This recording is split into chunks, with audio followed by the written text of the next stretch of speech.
So for 7.3, number 29, we're looking for the square root of 45. So what I'm going to do is I'm going to break this down into two different pieces. And I know that I can take the square root of 9, and that 9 times 5 equals 45. So I'm also going to put the square root of 5.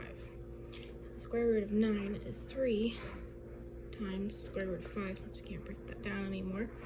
And that's our answer in simplified form. 36 is the square root of 178y to the 8th. So what I'm going to do is I'm going to break this down into two different pieces. So the square root of 178 times the square root of y to the 8th. So that's going to give me, so I don't know why I put 178, it's 175. 75.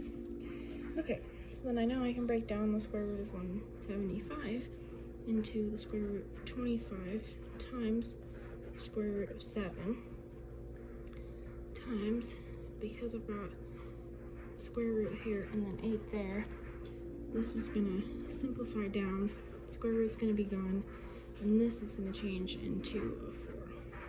It's going to be y to the 4th.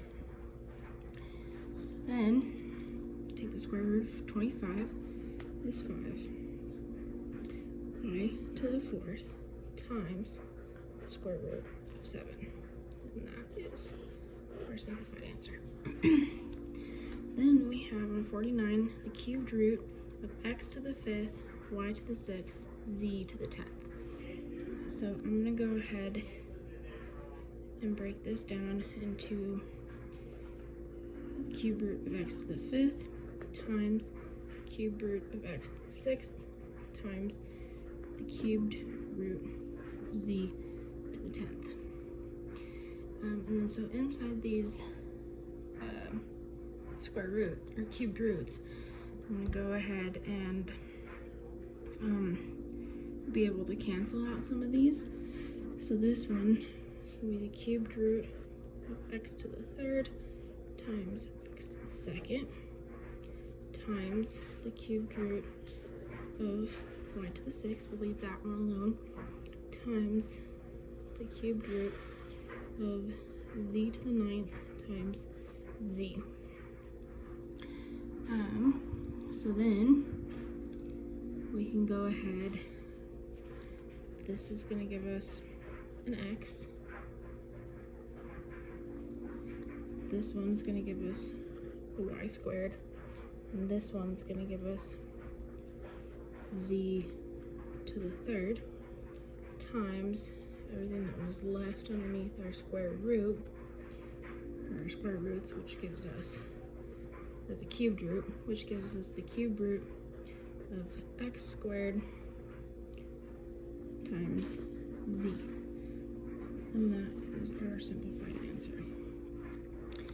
And then on 67, we have 3 times the square root of 2x to the 5th times 4 times the square root of 10 times x squared.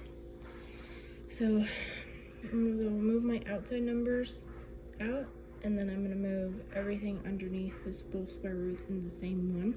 So that's going to give me 3 times 4 times the square root of 2 times 10 times x to the 5th times x squared.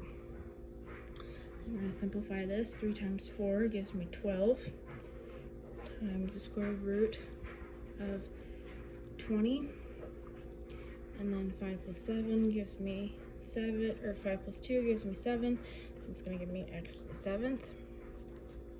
So then I'm going to go ahead and break that up into 12 times the square root of 20 times the square root of x to the 7th. So I'm going to break down the 20 and take it to 12 times the square root of 4 times the square root of 5. And then I'm going to break down this x to the 7th to x to the 6th times the square root of x. So then gonna have 12 times square root of 4, which is 2, times the square root of 5, times x to the third, times the square root of x. And then we're going to combine all of our like terms and finish multiplying across.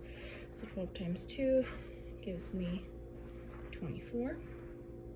And I have x to the third power times the square root of 5x. And that's my answer.